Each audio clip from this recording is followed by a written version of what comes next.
Esther's secret. We all love secrets. Now, as soon as you hear something is a secret, you right away want to know what's going on.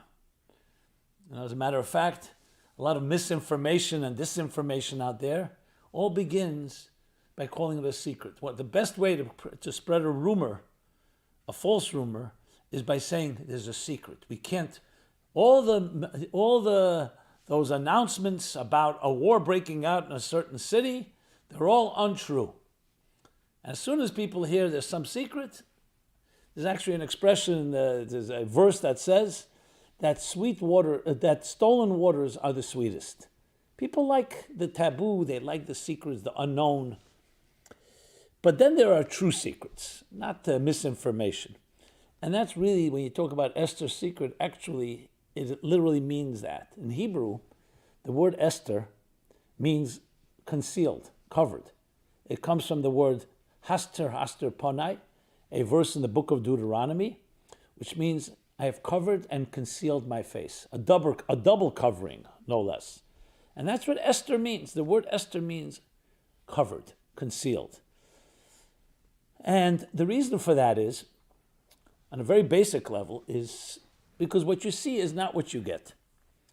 I mean, ostensibly, we would argue that whatever we see with our eyes, what we hear with our ears, what we taste, touch, and smell, that defines reality. But we all know, and especially today, that invisible forces drive everything. Whether it's our DNA and our cellular and subcellular structures, whether it's atoms or subatomic particles, it's the invisible forces that we don't see beneath the surface that really drive everything. The earth, as we know it, when you go deep into the earth, it's boiling hot. You're talking about temperatures that are in the thousands and thousands of degrees Fahrenheit. So the forces that are beneath the surface are really what drives everything. And with technology, we become comfortable with the invisible. The same is true psychologically. How many secrets do you carry within you? How many things are obvious and how much of it is not? Even to ourselves, there are many things we are not aware of. Our own potential, our own inner struggles, traumas, other experiences that are buried deep beneath the conscious psyche. So the idea of a secret is actually the understanding of the forces that are beneath the surface, that are concealed. Now, there are tools and there are ways to access that, and that essentially is the story of Purim.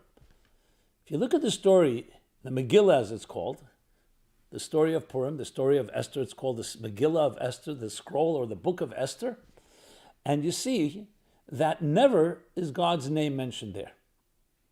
There's a whole narrative, it's over a period of a number of years, you never see God's name. It's the only book in the entire Bible that God's name is not mentioned. And the reason for that is because God's hand is concealed. It's invisible, the invisible hand. You know, look at the events, and they all seem random, coincidental.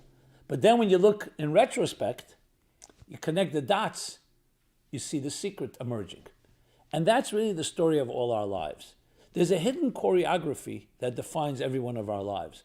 But as Kierkegaard put it, we can only understand our lives backwards, but we have to live our lives frontwards, which means life goes from past, present, future. But when you look back, in retrospect, you suddenly see, now I understand why I had to be here or there, and so on. Sometimes we see it quite apparently, sometimes it takes more time. So it's a connecting dots of something that is much bigger story, and there are real patterns happening in our lives all the time. It is the wise person, the sages say, that see the birthing. Sees the intelligent person, the wise person can see the patterns where others just see randomness. Even in chaos, there are patterns. So Esther and her name, the very name, the book of Esther, captures that story, the concealed story, you can say, the story beneath the surface, the inside story, behind the scenes, under the dashboard. So many different expressions you can use for it. What's the double concealment? And this is fascinating. The great mystic, the Baal Shem Tov, puts it this way. There's a concealment and everyone knows something is concealed. It's called the known unknown. That there's an unknown, but I don't know what it is, but I know there's something there. And then there's an unknown. The concealment itself conceals the fact that something is concealed. You don't even know there's something there. So it's one thing, it's dark at night. Okay, it's dark. I know that I have something lurking within my psyche, a demon, a negative memory, a nightmare. But I know, I may not know what it is, but I know it's there. But what happens if you suddenly decide that you're convinced that it's not even dark? You think darkness is light.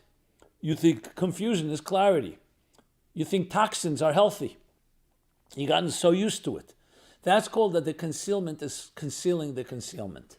And then the problem is we go into an area called denial. Denial, which is not the river Nile, as the joke goes, which means we don't even know there's a problem. That's why they say that awareness is half the cure. Awareness doesn't mean you always know what the issue is, but you know there is an issue. In the good olden days, when before air conditioning, so the hot, sultry days or nights in Russia, the only way to relieve yourself from the terrible heat was to go into cold basements, cellars. But there was also no electricity, so there was no light. So one day, a great chassid, a great mystic sage, went down for some relief. He goes down into a cellar, and it was pitch dark, pitch black. And he cries out and says, "It's so dark in here." But there were other people there, and they said, "Don't worry. Stay here for a while, and you'll get used to it." He says, "That's what I'm worried about. I don't want to get used to it. I don't want it to become my standard, my norm. It's important to know sometimes when you're in the dark. You don't want to think that darkness is light. You don't want to wake up one day and say, everything I thought was true is completely not."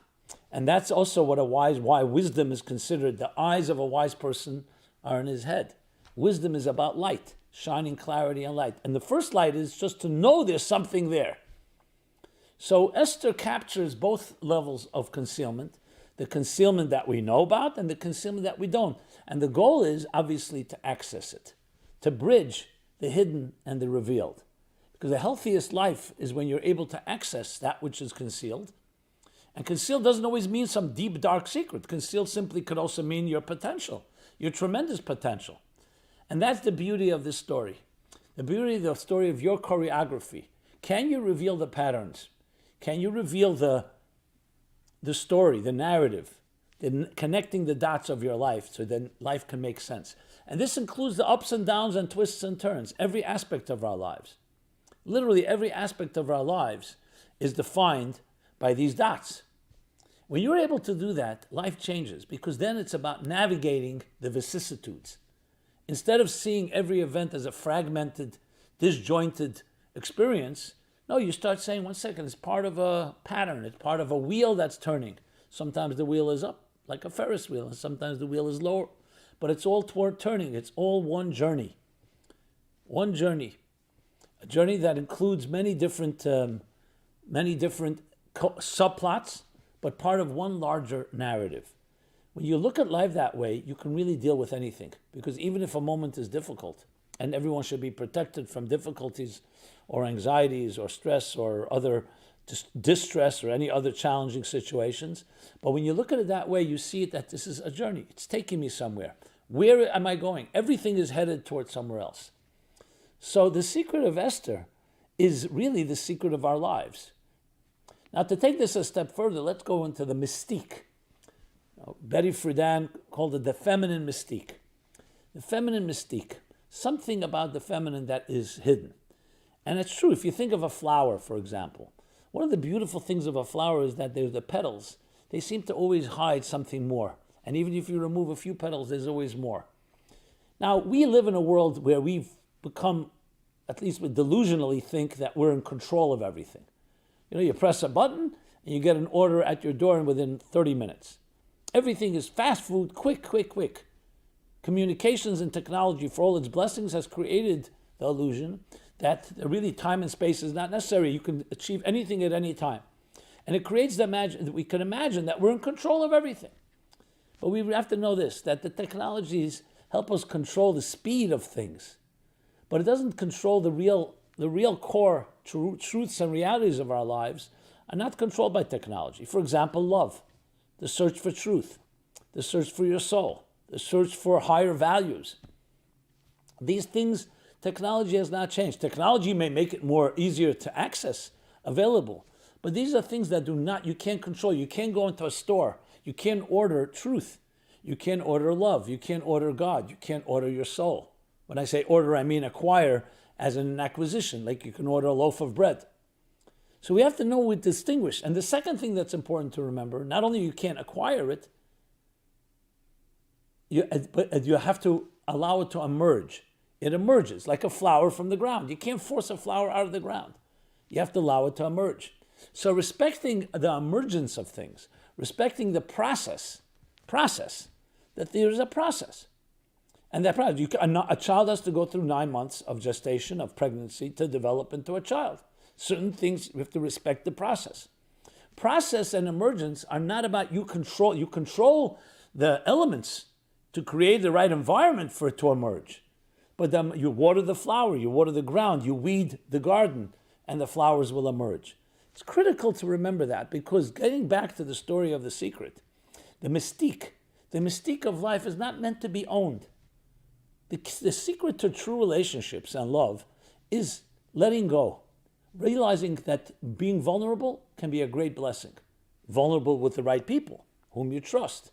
But it goes counter to our training and our programming. How could you be vulnerable? Vulnerable means you're exposed. Vulnerable means you can be hurt. But vulnerable is where you allow your inner, your inner vulnerable self, that inner mystique, whether it's for a woman or a man, but especially a woman, it's maybe sometimes more pronounced, you respect it. And it doesn't mean you have to own it. Love doesn't mean you have to understand everything about your partner. It means that you embrace and you celebrate the mystique. You celebrate the Esther, the concealed. And you celebrate in a way of recognizing, it's really beautiful that there's some things I don't own and I don't control.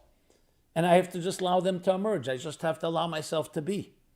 So it's really the essence of a true healthy relationship, that there are things that should remain a form of mystique. Sexuality is a mystery. With all the books written and all the studies and everything in this modern society, it's still a mystery. It's still elusive. No one knows what the real ultimate secret of a healthy, sexual, intimate, loving relationship is, the secret of sustaining it. Everybody knows, as the joke goes, you can't live without it, you can't live with it. But it remains elusive, and that's really the beauty of it. Why does it remain elusive? Because it really comes from the secret world of Esther. It comes from beneath the petals. It's the hidden worlds. And though we can access it as an experiencing and a living it, but it's fine that it remains beneath the surface, that some things remain not completely scientifically analyzed. You don't want to dissect love to the point that you destroy its romantic, its subtlety, its mystique, its mystery. The mystery is good. So even though we continue to explore and we try to understand deeper levels, that's perfectly natural for a human being to do. But you have to always remember, every level that you discover, there's always going to be another level of Esther, another concealed level. Just like you climb a mountain. So yesterday's horizon, today you've conquered. But then you see a wider horizon, a broader horizon. And as you climb higher, the horizons expand even further. And that's part of the beauty of it. The ultimate of knowledge is to know that there's more to know. The ultimate of knowledge is to know the unknowable. And knowing the unknowable sounds like a paradox, but it's actually a beautiful concept. And it's reality of life. It's not the illusion that we own and control everything. We have to understand everything. True understanding is being in awe of a reality greater than yourself.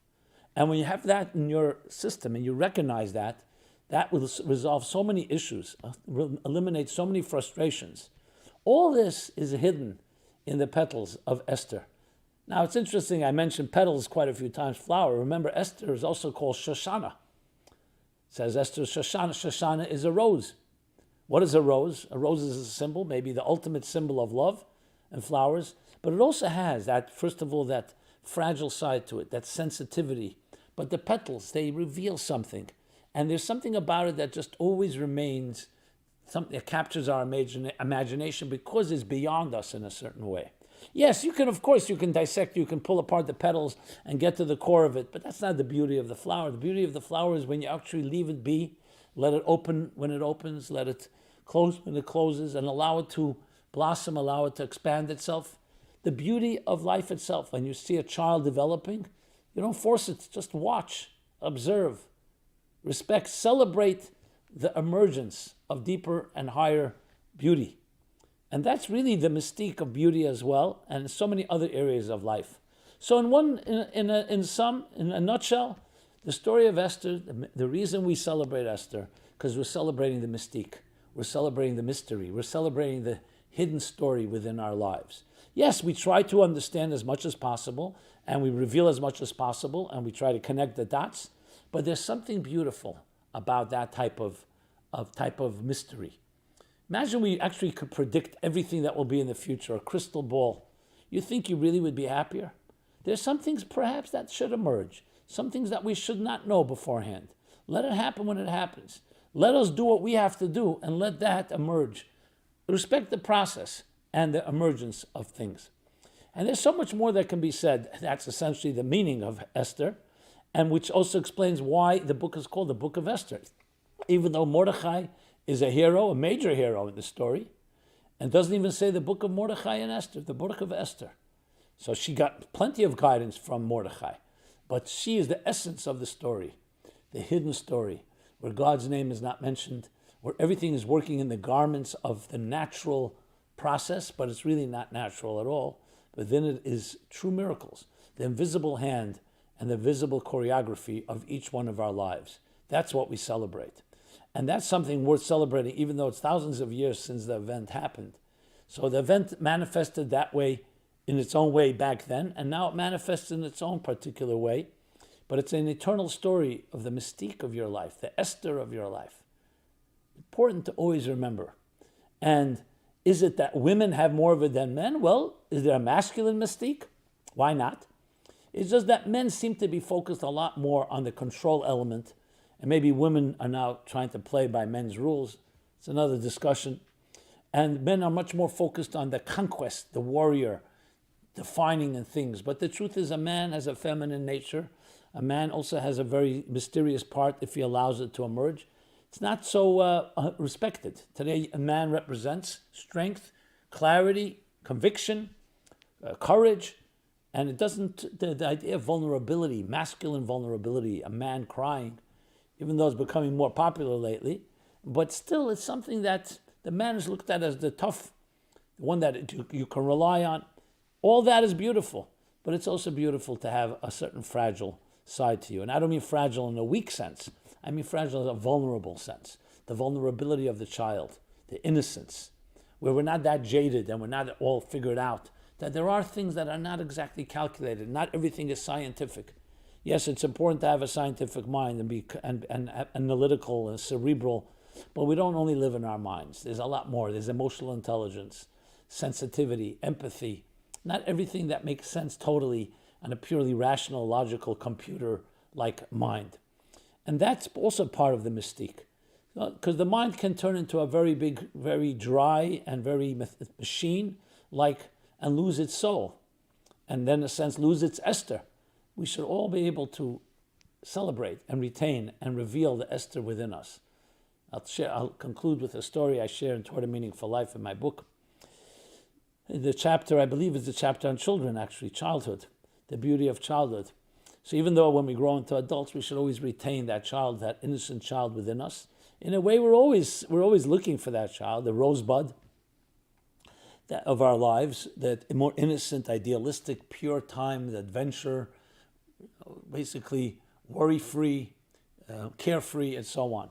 So there's a story they tell. There was a great rabbi, Rebbe. He was Farbrengen. He was having a gathering together with his students and his disciples, and it was very passionate and very warm and very inspiring. You know, everybody got into it. It was that type of like in the zone. But then they ran out of refreshments, a little cake, a little l'chaim, a little drink here. And nobody wanted to leave because it was such a magical moment. But they needed to refresh the refreshments, to bring more for the continuing farbrengen, continuing gathering. And nobody wanted to go. So the Rebbe himself stood up and was about to walk out and said, "Where are you going?" You know, they were embarrassed that he's going on his own. He says he's going outside just to tell a child to go bring some drinks and some cake and some whatever it is that the refreshments were. So he goes out the room, but he doesn't come back right away. So they realize that he himself went. When he returned, he brought back all the refreshments and everything was back to order. But they were really, really embarrassed, and they said to him, "Why did you tell us that?" He says, "I always have a child. My inner child is always waiting right outside the room when I'm sitting with adults, in case we need the child." Just that innocence. To get beyond, everybody here was so consumed with the excitement of the event. Sometimes you need a little child just to do the innocent act that doesn't have all that calculation, is not so mesmerized, and is not so taken by all the fireworks. So I access my inner child to go find those refreshments. It's important to have that innocence. Sometimes important to suspend our brilliant minds, to suspend our sophisticated tools.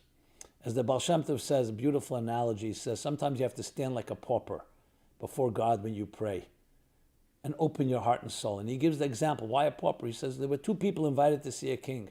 One was a literate aristocrat, educated, familiar, well-versed in all the sciences and arts.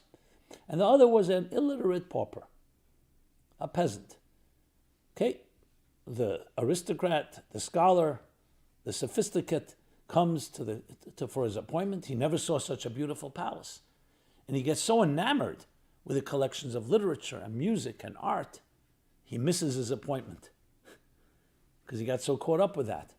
Then comes the peasant, the simple one. He doesn't appreciate any of that. So he walks right through all those chambers and walks straight into the inner chamber of the king and has his appointment. And there he asks for everything, including the blessing that he should have the wisdom to appreciate all the glory and all the majesty.